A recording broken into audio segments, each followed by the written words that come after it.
तिम्रा वेदनाहरू तिमी सकी नसकी लुकाउन खोज्छौ। मेरो वेदनाहरू म सकी नसकी देखाउन खोज्छु। तिमी आफ्नो डरलाग्दो अतीतलाई बिर्सन खोज्छौ। म त्यही अतीत सम्झी सम्झी दिन कटाउन खोज्छु। तिमी मलाई एक वाक्यमा परिभाषित गर्न खोज्छौ। म त्यही परिभाषित वाक्यको पूर्ण विराम बनिदिन्छु।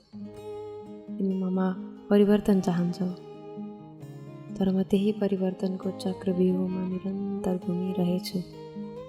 म यस्तै छु। तिमी मलाई समेट्न खोजिरहन्छौ, म अनायासै फैलिजान्छु।